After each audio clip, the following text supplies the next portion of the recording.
Halo, selamat pagi teman-teman semua. Kami dari kelompok Sistem Kerja Profesi. Di sini adalah laporan fase UTS kami. Nah, kami itu beranggotakan saya sendiri, Faik Muhammad, dengan NIM 2024-081006. Lalu ada rekan saya yaitu Kayla Zanita dengan NIM 2024-081003. Dan ada rekan saya yaitu Ezra Jelianti Silaban dengan NIM 2024-081018. Nah, di sini akan dilanjut dengan rekan saya. Oke, jadi pertama kita ke normalisasi terlebih dahulu. Dan kalau dilihat dari dokumen ini, mungkin normalisasinya itu terlalu banyak dan terlalu kecil. Jadi kami sediakan link untuk bisa mengakses tabel normalisasi kami. Jadi di normalisasi ini eh, kita melakukan normalisasi per kegiatan. Jadi kan di kegiatan KP ini ada mulai dari pengajuan sampai pelaksanaan lalu ke sidang. Terus di situ kan ada banyak kegiatannya. Terus kita melakukan normalisasi kepada masing-masing kegiatan. Yang pertama itu, eh, jadi sebelumnya izinkan saya menjelaskan terlebih dahulu. Jadi untuk warna merah ini itu merupakan step atau tahap dari normalisasi itu sendiri. Lalu untuk warna hijau itu merupakan nama tabel. Nah, yang warna kuning itu merupakan atribut primary key dan yang warna orange itu adalah foreign key. Lalu bisa dilanjutkan ke Faik untuk pengajuan KP. Oke, untuk pengajuan KP di sini yang pertama itu ada abnormal form, yaitu yang sebelum dinormalisasi. Di sini pada awalnya tabel pengajuan KP masih dalam bentuk abnormal. Semua data seperti nama mahasiswa, dosen pembimbing, tempat KP, dan status pengajuan masih disimpan dalam satu tabel besar. Jadi akibatnya terjadi banyak redundansi data. Misalnya satu dosen muncul berulang di banyak baris dan data mahasiswa itu tuh juga berulang kalau misalkan ada revisi pengajuan. Selain itu sulit juga untuk melakukan update dan delete karena berpotensi mengubah data secara tidak sengaja. Nah, di sini kami membuat normalisasi dari 1 NF hingga 3 NF. Jadi setelah dianalisis, tabel pengajuan KP dinormalisasi sampai bentuk 3 NF agar lebih efisien dan bebas anomali.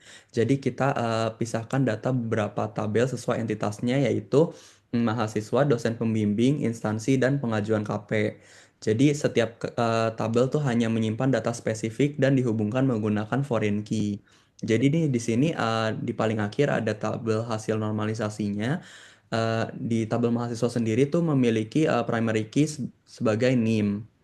Lalu tabel dosen pembimbing memiliki primary key ID dosen. Lalu di tabel instansi ada primary key yaitu ID instansi. Lalu di tabel pengajuan KP ini ada satu primary key yaitu pengajuan. Lalu di foreign key-nya ada NIM, ID dosen, dan ID instansi. Lalu boleh dilanjut dengan rekan saya. Oke, selanjutnya itu ada proses pelaksanaan KP. Perlu diingat bahwa data yang kami gunakan ini merupakan data dummy, tapi atribut ini kita identifikasi dari form atau formulir KP yang sudah diberikan. Lalu eh, ini ada pelaksanaan KP. Jadi ini adalah tabel abnormalnya, eh, mulai dari mahasiswa sendiri, ID dan namanya, emailnya dan segala macam. Lalu ada prodi, judul KP-nya, status KP-nya, instansi, tanggal mulai, tanggal selesai KP, pembimbing kerja di instansi, dan kontaknya, lalu nilai si mahasiswa ini, dan ada nilai dosen pembimbing, juga tanggal penugasan untuk dosen pembimbing ini. Nah, jadi itu adalah data mentahnya, lalu kami normalisasi ke tahap 1 NF. Nah, karena di sini itu tidak ada yang multi value, sebenarnya bisa multi value, cuman kita pakai yang data seperti ini. Jadi satu NF itu masih sama seperti abnormal. Lalu di dua NF itu kami bagi lagi agar tidak ada yang ketergantungan parsial. Lalu di dua NF itu terbentuk tabel pelaksanaan KP dengan primary key ID KP dan foreign key-nya tuh ada ID mahasiswa, periode akademik, dan ID instansi. Jadi ID mahasiswa dan periode akademik ini sebenarnya yang membentuk si ID KP ini.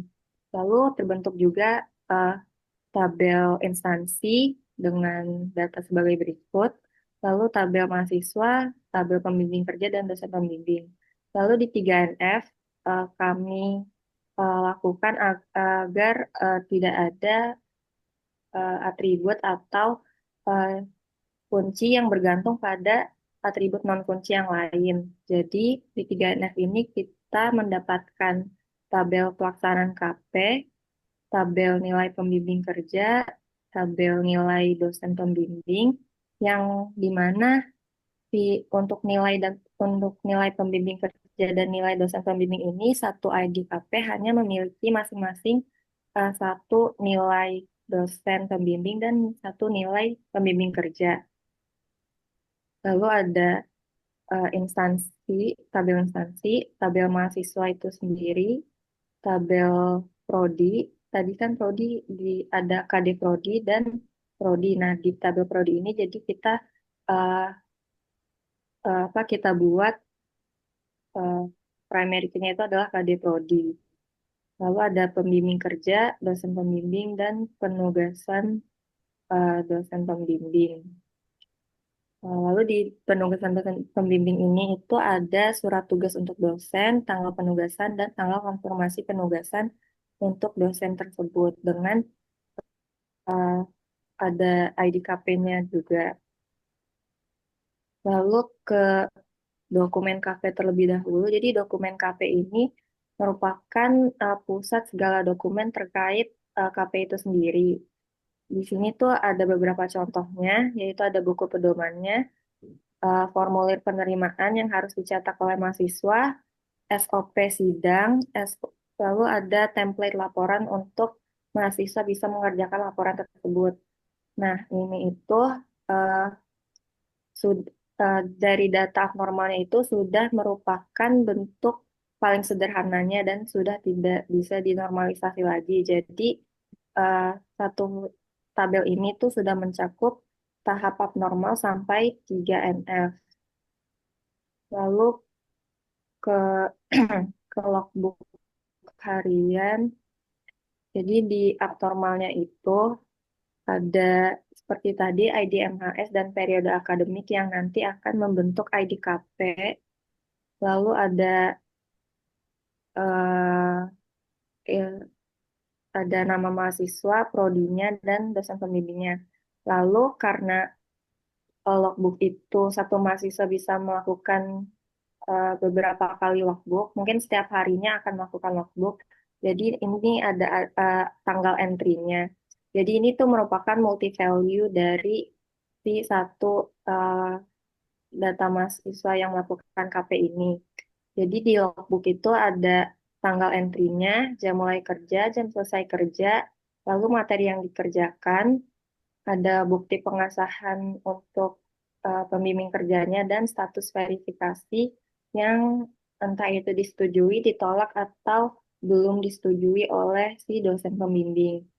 Lalu itu kita pecah lagi di satu NF, dan karena ini adalah bagian tanggal entry ini adalah multi value, jadi kita pecah menjadi pelaksanaan KP dan logbook itu sendiri. Di pelaksanaan KP eh, ada primary key sebagai berikut, yang nanti di 2NF itu akan membentuk ID KP. Lalu di 2NF itu juga terbentuk tabel mahasiswa yang didapatkan dari pelaksanaan KP. Dan untuk 2NF ini masih uh, untuk logbooknya itu masih sama seperti 1NF. Cuman foreign key-nya yang tadinya ada ID mahasiswa dan periode akademik ini kelebihan. Yang tadinya ada ID mahasiswa dan periode akademik itu menjadi ID KP saja forensinya. Lalu di 3NF ini adalah semua tabel yang kita dapatkan dari proses normalisasi ini. Itu ada pelaksanaan KP. Itu sebenarnya sama saja seperti pelaksanaan KP yang ada di normalisasi pelaksanaan KP, cuman ini uh, sebenarnya tabelnya itu sama aja, cuman ini kita ulangi saja prosesnya. Lalu ada mahasiswa, itu juga sama seperti tabel mahasiswa di normalisasi sebelumnya. Ada prodi, dosen pembimbing, dan logbook. Nah, logbook ini kita uh, akhirnya mendapatkan si primary key ID entry dengan uh, dengan forensinya itu ada ID KP itu sendiri.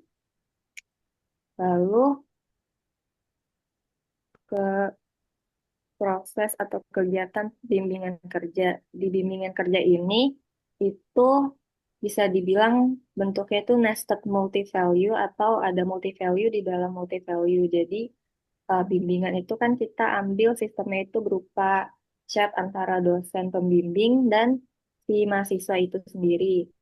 Lalu jadi di setiap tanggal bimbingan itu ada eh, ID ID pengirim itu basically untuk menyimpan chatnya karena kan pasti riwayat chat dari dosen ke mahasiswa atau dari mahasiswa ke dosen itu kan perlu disimpan di database. Nah, jadi terbentuk tiap chatnya itu ada ID-nya sendiri. ID pengirim ini untuk identifikasi apakah yang mengirim itu si dosen atau si mahasiswa. Lalu ada timestamp dan isi filenya, bisa berupa pesan maupun file.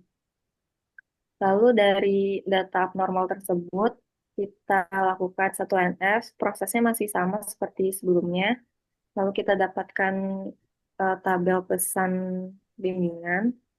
Lalu dari tiga tabel yang kita dapatkan ini, ada pelaksanaan KP, sesi bimbingan, dan pesan bimbingan.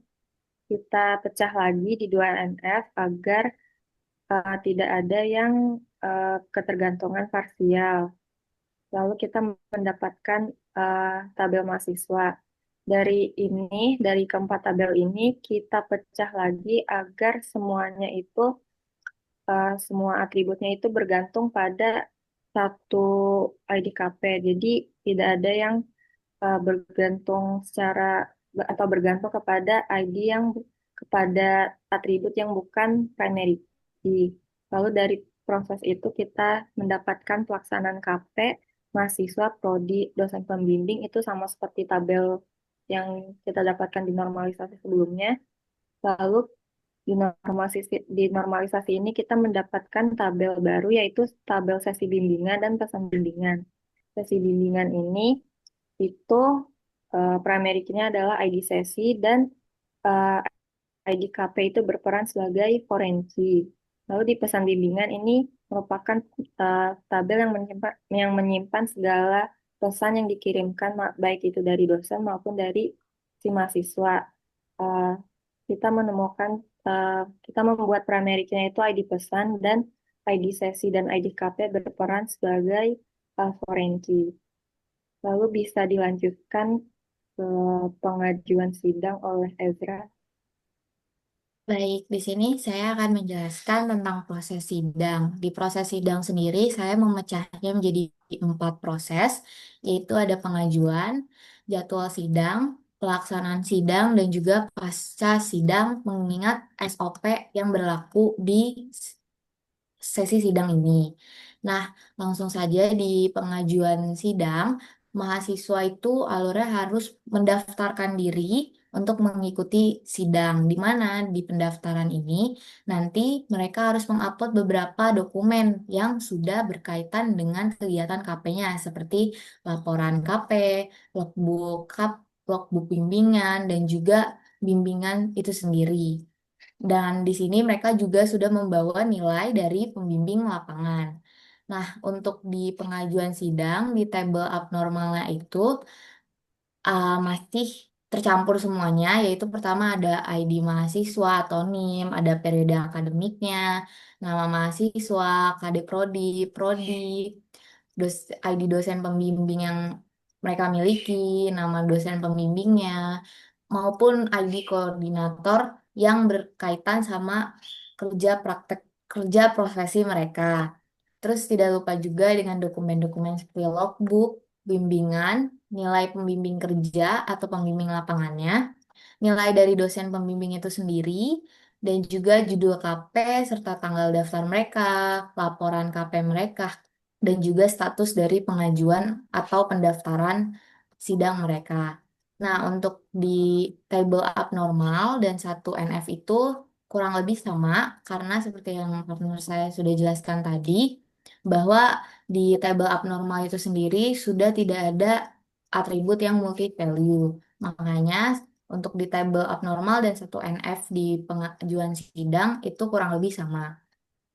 Namun di satu NF ini saya memecahnya jadi dua table, yaitu pelaksanaan KP dan juga pengajuan dari sidang itu sendiri.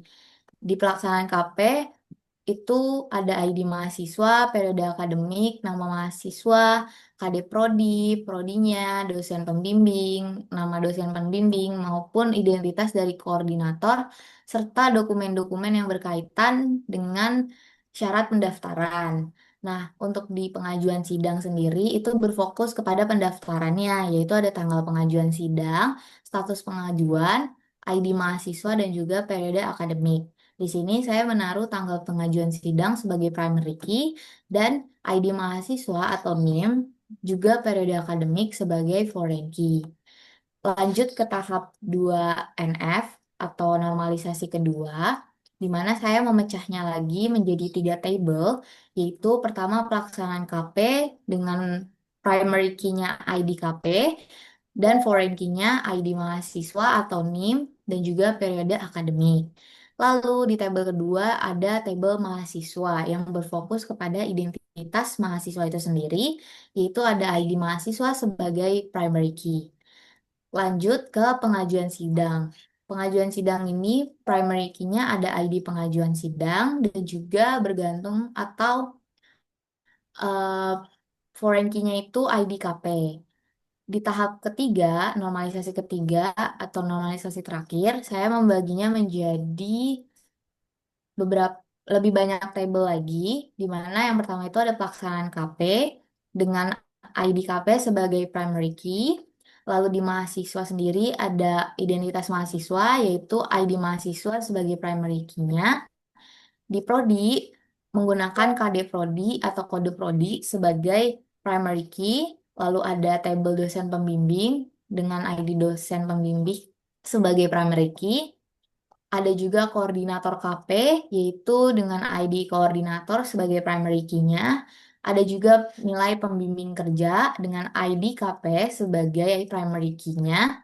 Lalu juga ada nilai dosen pembimbing atau nilai dari dosen pembimbing yang primary key-nya lagi-lagi adalah ID KP. Lalu yang terakhir ada di pengajuan sidang, di mana primary key-nya itu ID pengajuan sidang dan foreign key-nya ID KP. Lanjut ke jadwal sidang. Nah, untuk di jadwal sidang sendiri itu kurang lebih berkaitan kepada nantinya apabila pengajuan atau pendaftaran sidang mahasiswa itu sudah diterima oleh koordinator, lalu diverifikasi dokumennya, dan akhirnya koordinator akan menjadwalkan seperti ruang, waktu, dan juga siapa saja dosen penguji yang akan menguji mahasiswa tersebut. Di table abnormal ini masih hanya satu tabel, yaitu pelaksanaan sidang yang mencakup identitas mahasiswa itu sendiri, lalu dosen pembimbingnya, koordinatornya, eh, judul KP-nya, dokumen KP-nya, lalu tanggal sidang, tanggal pengajuan sidang, jam sidang, ruang sidang, status sidang, dan juga ada ID serta nama dari dosen-dosen yang akan menjadi dosen penguji saat sidang. Di tahap 1 NF, saya membaginya menjadi 2 table. Yang pertama ada pelaksanaan KP yang berfokus pada identitas mahasiswa, periode akademiknya, program studi, ID dosen pembimbing dan namanya. juga ID koordinator serta namanya, dan judul dari KP itu. Lalu di tabel kedua ada pelaksanaan sidang, di mana ini berfokus terhadap penjadwalan sidang itu sendiri. Yang pertama itu ada tanggal sidang, tanggal pengajuan sidang, jam sidang, ruang sidang, status sidang, ID, serta nama dari dosen penguji satu dan dosen penguji dua dengan menggunakan tanggal sidang sebagai primary key, tetapi juga memiliki foreign key, yaitu ID mahasiswa dan periode akademik. Lalu ke tahap normalisasi kedua, di mana saya memiliki 3 table. Pertama, pelaksanaan KP, dia berfokus kepada hal-hal yang berkaitan sama KP itu sendiri, yaitu ID KP-nya, mahasiswa, periode akademiknya, siapa dosen pembimbing dan apa ID dosen pembimbingnya, lalu koordinator yang menaungi kegiatan KP-nya, dan juga judul KP-nya. Di table kedua adalah table mahasiswa, berfokus pada identitas mahasiswa seperti ID atau NIM, nama, kode prodi, dan juga prodinya. Nah, di table terakhir adalah pelaksanaan sidang. Kurang lebih sama dengan pelaksanaan sidang di tahap pertama, namun di sini hanya diisi oleh ID sidang. Sudah diadakan ID sidang sebagai primary key-nya, bukan lagi tanggal sidang. Namun di sini tetap ada atribut tanggal sidang, tanggal pengajuan sidang, jam sidang, ruang sidang, status sidang, penguji satu, penguji dua, baik ID ataupun namanya, dan juga ID KP yang akan diujikan. Lalu di tahap terakhir normalisasi, saya membaginya menjadi 5 table. Yang pertama tuh ada table pelaksanaan KP, di mana ID KP menjadi primary key, dan foreign key-nya itu ada ID mahasiswa, periode akademik, ID dosen pembimbing, dan ID koordinator KP. Di table mahasiswa memiliki primary key yaitu ID mahasiswa atau NIM mahasiswa. Lalu di prodi, primary key-nya KD Prodi. Di dosen pembimbing, primary key-nya ID dosen pembimbing itu sendiri. Di koordinator sama, primary key-nya adalah ID dari koordinator itu sendiri. Nah, di ada lebih dari 5. Nah, untuk yang keempat, table keempat itu ada table pelaksanaan sidang, di mana primary key-nya adalah ID sidang, lalu foreign key-nya itu ID pengajuan sidang. Di pengajuan sidang itu ada table tersendiri lagi, di mana dia primary key-nya adalah ID pengajuan dan foreign key-nya adalah ID KP. Lalu di table terakhir ada table penguji, di mana ini fokus ke identitas dari dosen penguji itu sendiri. Yang pertama tuh primary key-nya itu ada ID sidang dan juga ID dosen penguji. Lalu lanjut ke pelaksanaan sidang itu sendiri. Nah, di pelaksanaan sidang ini berfokus pada alur di mana mahasiswa melakukan sidang, lalu ada akumulasi poin dari dosen pembimbing, dosen penguji, dan juga nilai dari pembimbing lapangannya atau pengajar di lapangannya yang bertanggung jawab oleh mahasiswa di lapangan atau instansi dia melakukan KP. Lalu setelah sidang biasanya akan diberikan form yang berisi catatan revisi yang harus dilakukan mahasiswa. Nanti dari akumulasi poin ini akan diterbitkan bersamaan dengan form catatan revisi serta status apakah mahasiswa ini lulus atau tidak dari KP.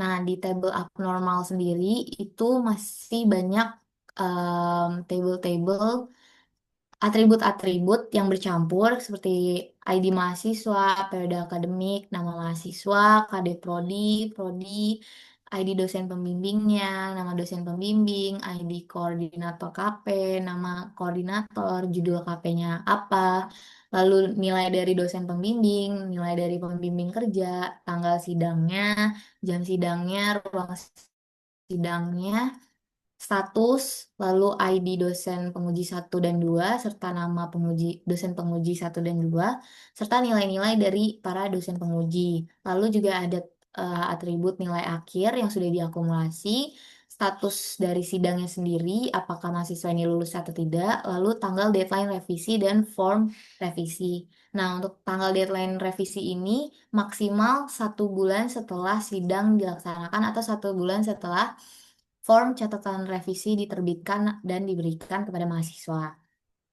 Nah, untuk di tahap normalisasi pertama itu saya bagi menjadi dua table, di mana ada pelaksanaan KP yang berisi tentang hal-hal yang berkaitan dengan KP seperti identitas mahasiswanya, periode akademiknya, eh, prodinya, dosen pembimbingnya, koordinatornya, judul KP-nya, dan nilai dari dosen pembimbing maupun pembimbing kerjanya.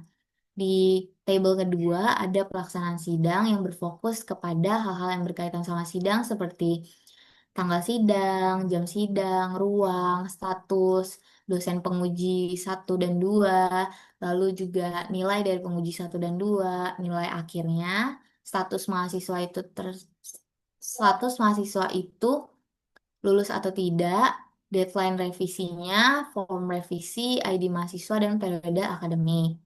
Nah, di tahap kedua ada 3 table, yaitu pelaksanaan KP dengan ID KP sebagai primary key dan ID mahasiswa dan periode akademik sebagai foreign key. Lalu ada table mahasiswa dengan ID mahasiswa atau NIM sebagai primary key-nya. Dan terakhir di pelaksanaan sidang, di mana ID sidang menjadi primary key-nya. Dan ID KP sebagai foreign key dari table ini. Lalu yang di tahap normalisasi terakhir itu ada lebih banyak lagi pemfokusan untuk atribut-atribut ini.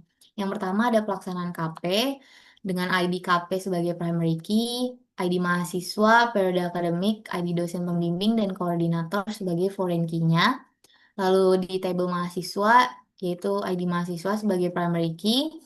Di prodi sendiri itu kode prodi yang menjadi primary key-nya. Lalu ada dosen pembimbing, koordinator KP yang sama-sama primary key-nya adalah ID dari aktor tersebut. Nah, masuk ke nilai pembimbing kerja di mana ID KP menjadi primary key. Di nilai dosen pembimbing pun sama, yaitu ID KP sebagai primary key-nya.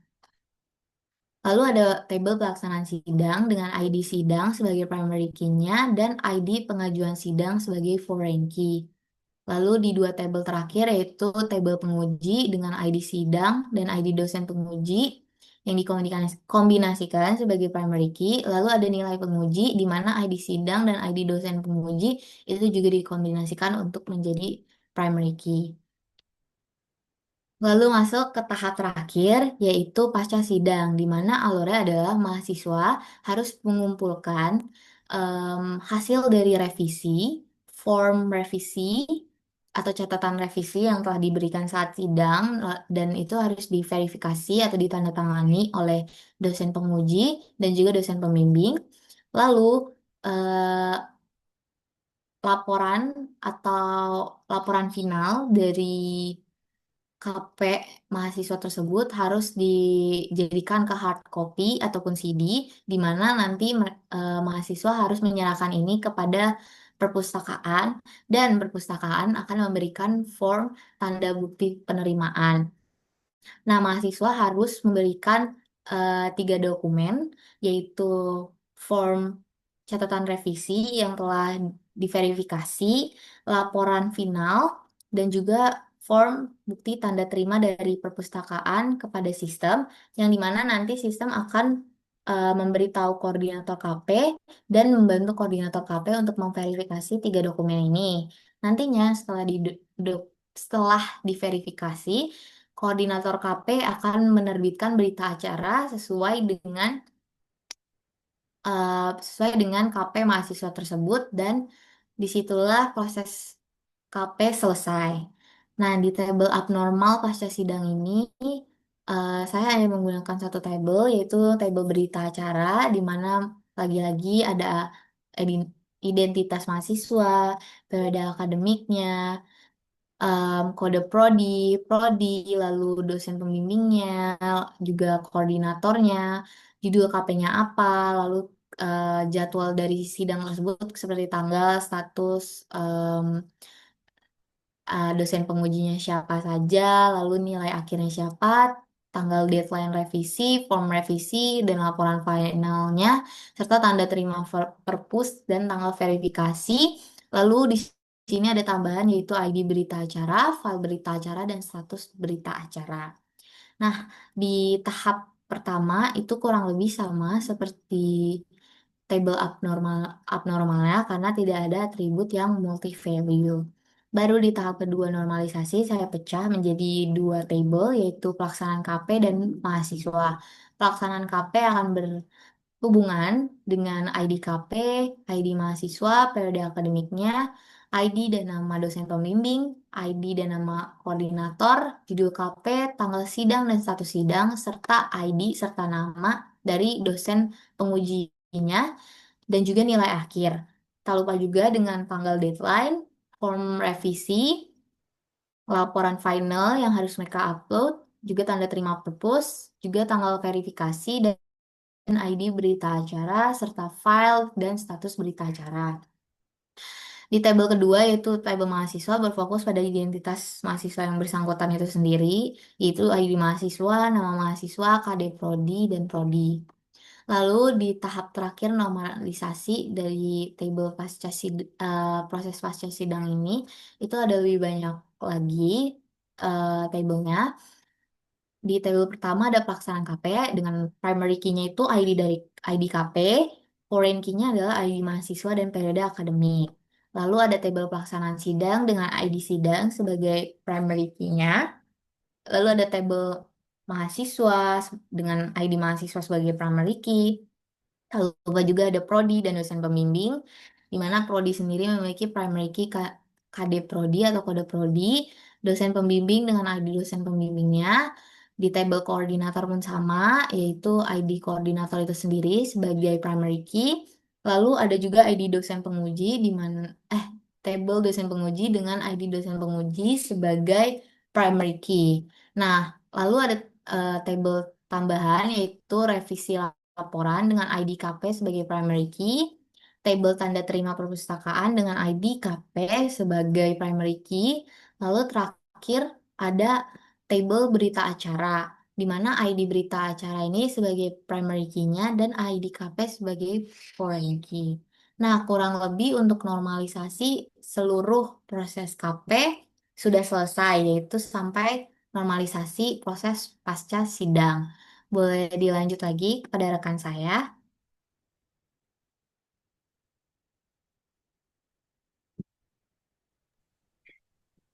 Oke, boleh. Baik, di Google, di dokumennya.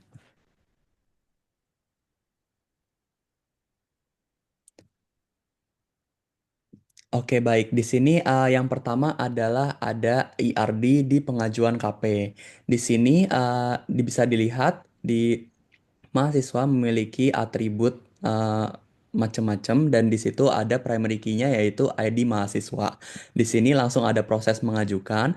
Nah, di sini ada pengajuan KP. Nah, di sini itu bisa disebut sebagai em, eh, apa namanya bagian yang memiliki one to many gitu. Dan di sini satu mahasiswa boleh memiliki beberapa pengajuan.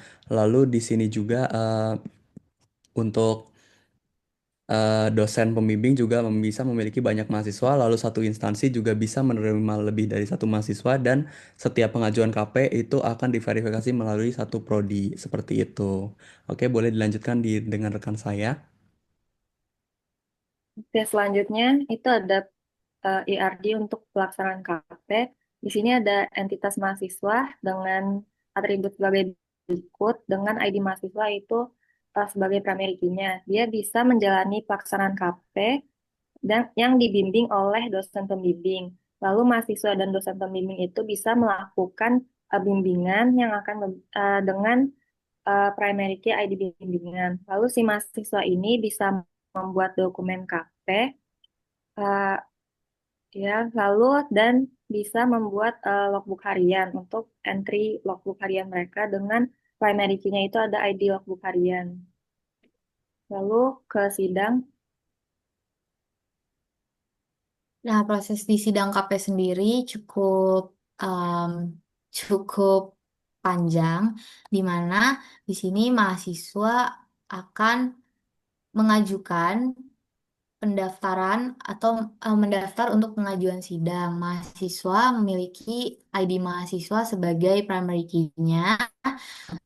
Lalu nanti dari pengajuan sidang ini akan diterima dan diproses, lalu masuk ke proses penjadwalan sidang oleh koordinator KP. Nah, nanti setelah penjadwalan akan dilaksanakan proses sidang dengan em, ID sidang sebagai primary key-nya, di mana ID sidang ini akan dilaksanakan juga beserta dengan dosen penguji.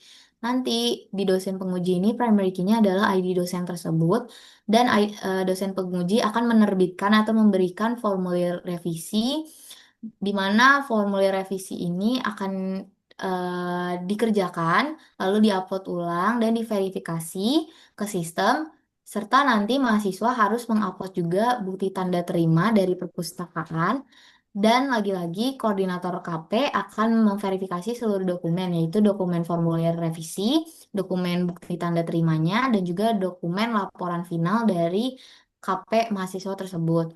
Lalu nanti koordinator KP setelah memverifikasi seluruh laporan, seluruh dokumen, koordinator KP akan menerbitkan berita acara sesuai dengan KP mahasiswa tersebut, di mana di berita acara ini primary key-nya adalah ID berita acara.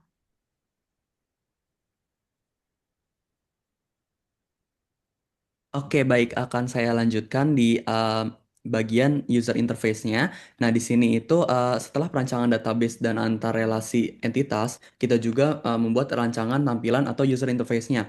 Bagian pengajuan KP ini digunakan oleh tiga aktor utama.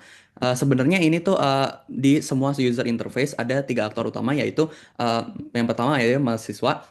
Jadi mahasiswa itu di sini kita fokusnya itu pada menu bar di samping sidebarnya. Nah, di sini itu kita memiliki beberapa kategori seperti pengajuan KP, pelaksanaan KP, bimbingan KP, pengajuan sidang dan pelaksanaan sidang. Nah, di masing-masing menu itu memiliki banyak banget fitur-fiturnya. Nah, di situ itu fitur-fiturnya intinya untuk berjalannya aplikasi sesuai dengan si tadi ERD dan normalisasinya. Lalu dilanjut di koordinator KP, di sini juga memiliki fokus di sidebarnya, yaitu ada seperti pengajuan KP. Di situ tuh bisa ngelihat daftar pengajuan KP siapa aja, terus habis itu generate tugasnya dosen, terus habis itu juga ada pengajuan sidang KP dan pelaksanaan sidang KP. Lalu yang terakhir yaitu di POV dosen pembimbing, di situ memiliki eh, bimbingan KP, logbook, pelaksanaan KP dan sidang. Dia kayak nge-supervise melihat itu semua seperti sama dengan